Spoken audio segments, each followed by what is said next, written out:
If you've played Geometry Dash since Update 2.2, you're probably familiar with the tower. It's an official collection of 4 short platformer levels that teach you how the mode works while providing some inspiration for creators. And you probably beat it in a single afternoon and then forgot about it.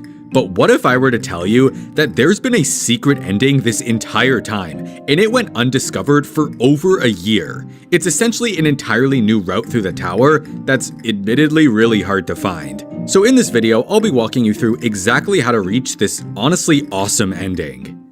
To begin, you're going to want to enter the tower and select the cellar, which is level 3. Then just play it like normal. It doesn't matter what you do, but once you reach this area and wait for the robot to finish his yapping, stop everything.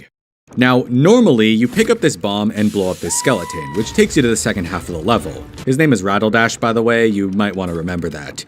Instead, what you want to do is stand in front of the bomb and pause the game the moment you pick it up. The timing is pretty tight, so it might take a couple of tries, but you'll know you did it correctly if when you quit to the menu and select the first level of the tower, you still have the bomb. I actually knew about this for a while, but I thought it was just a weird bug with persistent items. Little did I know that this was the tip of the iceberg. Because if you carry the bomb into this wall where the first blue coin is hidden, there's been another Rattledash in there this entire time. And sure enough, you can plant the bomb here, almost like this is a canon event or something. And look at that, it opens up a whole new, almost deeper area of the tower. You can probably tell that this area is a little trickier than the rest of the tower, which is why you can see me really taking my time here, but it's nothing you shouldn't be able to do. Just keep your eye out for everything. There's a lot of fireballs in this section. Here you kind of have to time it, then just run through. There's more of these rotating platforms, which were like my least favorite part of the regular tower. And after all that, you finally reach this door, which will take you to some sort of like electrical generator area. I'm not really sure what to call it, but you're gonna shut that thing right off.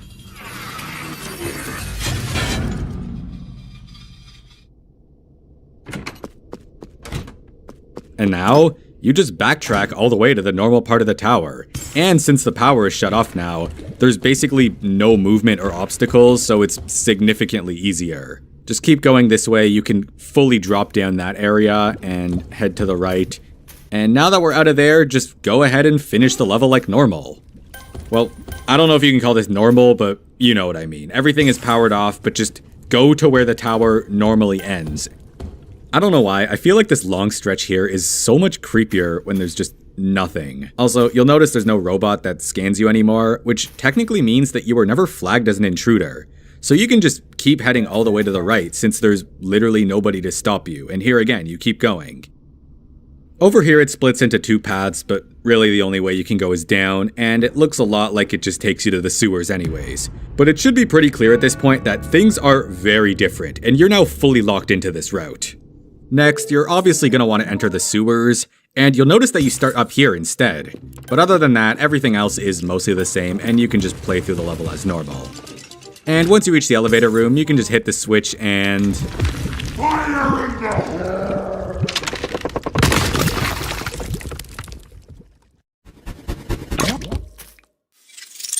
Blimey. Yeah, I don't remember that happening normally. So this is like a deeper part of the sewers, I guess. The section is pretty long, but it's not too difficult as long as you take your time. I kinda like it though, because the normal sewers only has like 10 seconds of actual platforming before you reach the elevator section. Also, there's these funny pipes that I really like. I'm just wondering though, why was all this gameplay hidden behind the weirdest Easter egg ever? Like, was it an unfinished area that got cut for time? If you go down here, there's an extra checkpoint you can pick up, which is well worth it, because the checkpoints in this level are actually very spread out. You can see when I was recording this, I was kind of in a rush, but honestly, that's a pretty stupid idea because if you die, you get sent really far back. Also, you have to wait for a lot of platforms in this level, which is kind of annoying because there's already one really bad cycle in the sewers, and if you're a speedrunner, you know exactly what I'm talking about. So, who even knows how many this level has?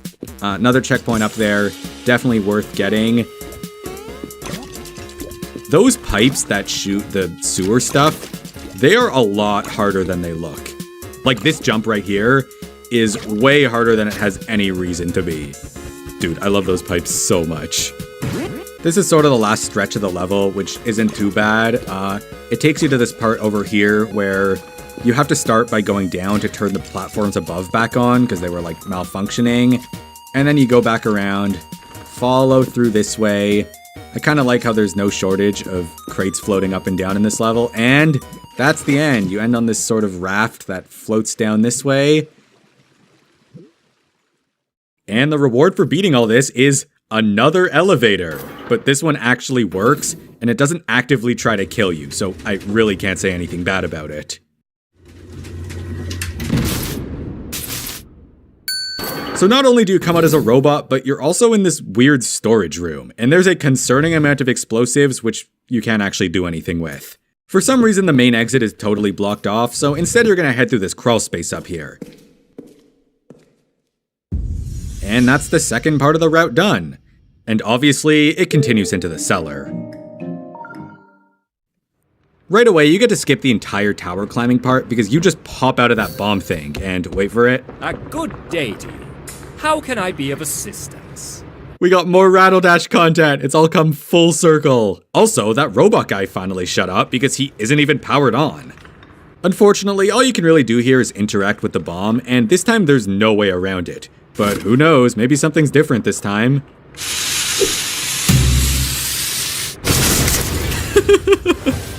Rip Bozo. Dude, Rattledash is my goat. He opens up a new path and he actually lives this time. Also, that robot always sucked. That's why he doesn't have a name. Come again. So this takes you to, I guess, another part of the cellar. You can tell it's different because the normal area is literally right behind you. This section isn't too hard, it's just kind of drawn out, and it's very focused on these platforms that fall when you stand on them. They infinitely loop back around, and you can also lower them with these buttons. So here, for example, you have to hop on and it'll lower you. Or here, you have to lower it a bit, then you have to turn around, and then you step on the next one and keep going. It's just all that kind of stuff. Like here, it lowers the spike balls. You know, I don't know if maybe it's just because I'm not used to it, but this area feels like almost creepier. I know the guy in the tower says you're not supposed to be here, but now you're like really not supposed to be here, so it's all really off-putting. Here you backtrack, lower this one, and then go back around, and you can keep going this way. And then in this section, you have to hit this button to line up the orbs so you can keep going.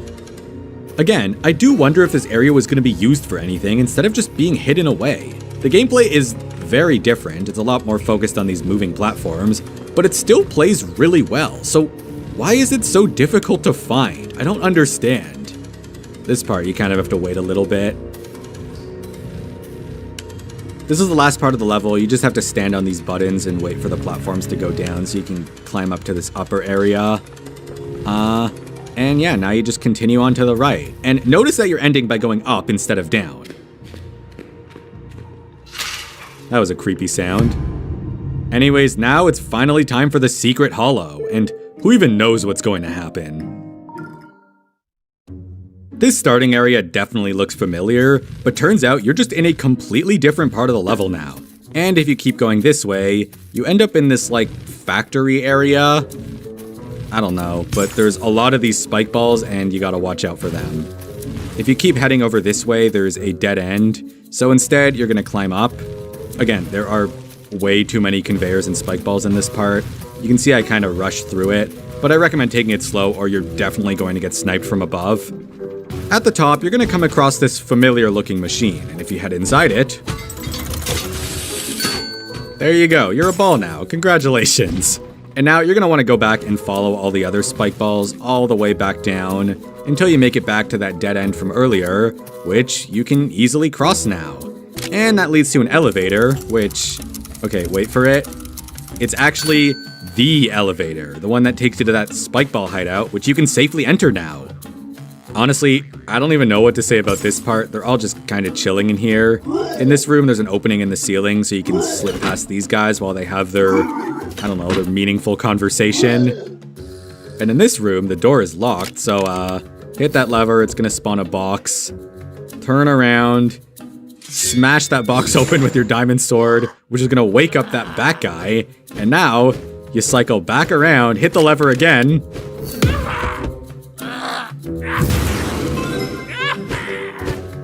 I love this part, it's so silly, just classic RobTop humor. And now you can continue into this perfectly normal basement with nothing weird about it. Wait a second. Okay, so grab that jetpack and just make a break for it. Like, the second you slow down in this part, you're cooked. This is actually the first jetpack section in the tower, and I kinda like how it plays like a classic level. Those are random, by the way, so watch out for that. Speaking of classic levels, we got all the best RobTop characters back. The Viking Arena guys, the Deadlock boss. It's cool, but kinda terrifying in the moment. Anyways, escape through that hole and you're good. So this leads you to the secret treasure stash. Seriously, look at this. There's stars and orbs everywhere. It's almost like it's too good to be true. Just ignore that. I promise everything is fine. You didn't see anything. And ignore that one too. Just keep going to the right. Uh-oh. Ah, welcome. Oh no.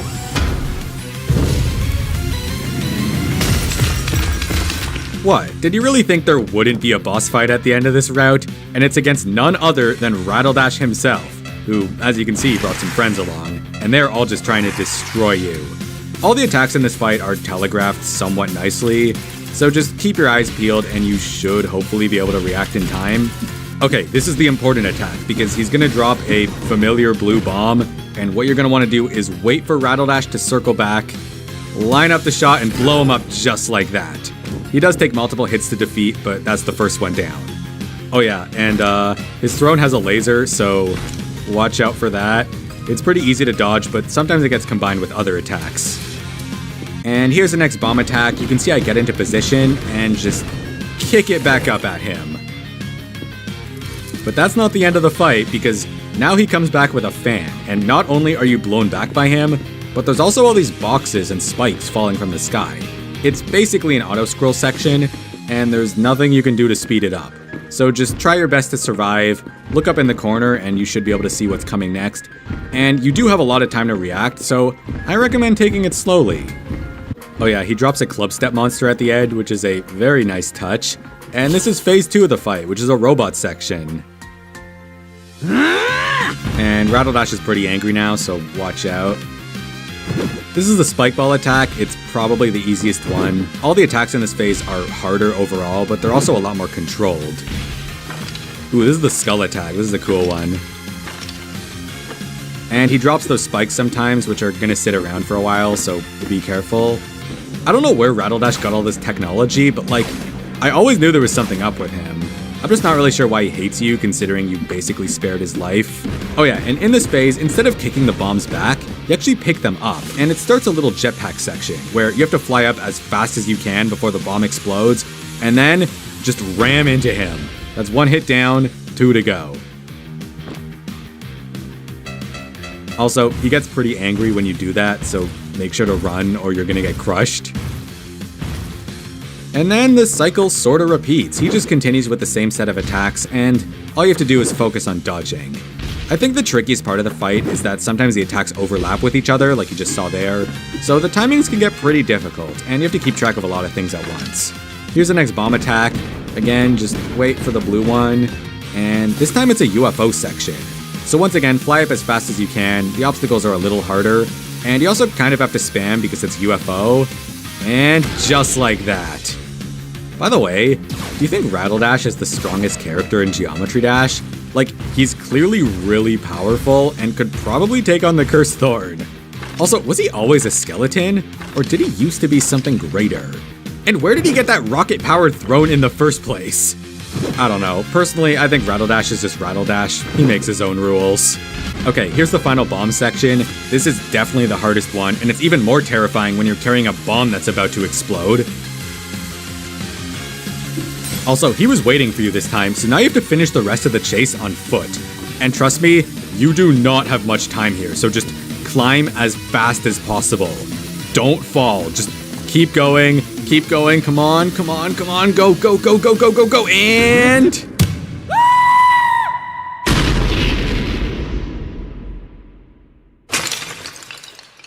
Oh, I will never financially recover from this. Well, there you have it, the secret ending of the tower. Once you quit off, Rattledash is gonna have one last word with you. Well, well, well. I suppose you were stronger than I thought. I guess I'm nothing more than a pile of bones after all. But you haven't seen the last of me. I will be back. And the next time we cross paths, I'll kick your ass! Perhaps another time. And of course, you get some awesome rewards for beating this, including this really cool icon that I don't think you can find anywhere else. I thought this was all insanely cool, but I wish it wasn't so hidden, which is why I made this video. So, thanks for watching, and please do let me know if you found anything else in this route. Wait, what? I haven't seen this yet. Oh hey, one more thing. None of this was real? April Fools? Wait, if this was an April Fool's joke, then where did all those levels come from? That must have taken a very long time. Huh, whoever these people are, they're probably really, really cool and helpful.